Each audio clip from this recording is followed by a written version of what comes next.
Did you put a collectible or comic on the market and it's not selling? Well, that's because you don't know how to do it right. Listen to the end for my best secret. The first thing you need to do is to accept the fact that this market today is not the same from a year ago. We have less people on the app, they have less money, and they're not willing to take big risks. Also, keep in mind that there are bad actors out there that are trying to pump up collectibles and comics beyond their real value.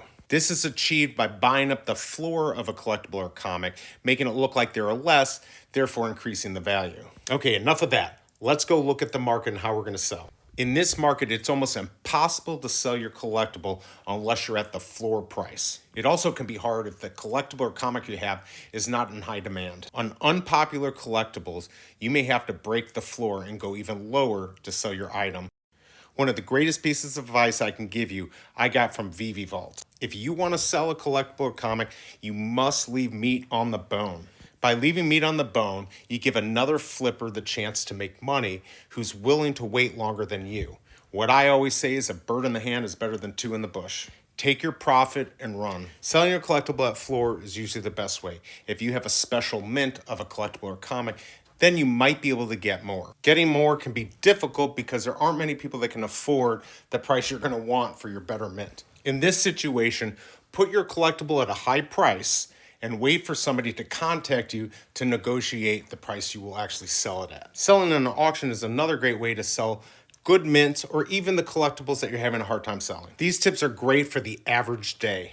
When it comes to the actual drop day, there's a completely different technique. The best way to achieve success on a drop day is to buy low mints and special mints at floor price. List your items as fast as you can and be ready to drop the price quickly if they're not selling. On an unpopular comic, you may have 10 to 30 minutes to sell to make a profit.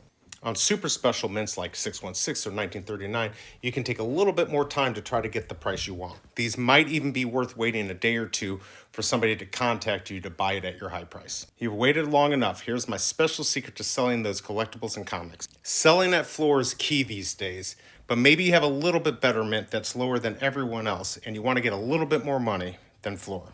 Collectible and comic hunters are refreshing the page and clicking in quickly to see what's available. In order to get seen and to make a little extra profit, make sure that you are on that first page those people are getting when they refresh. Look at the last seller on the page and undercut them by 1 penny. This will make you show up and you will be seen by these collectors. This works great on collectibles you're willing to take a little less profit on and need to get rid of quickly, but not willing to sell it at floor price. Using this technique can net you 10 to 50 more gems than the floor price.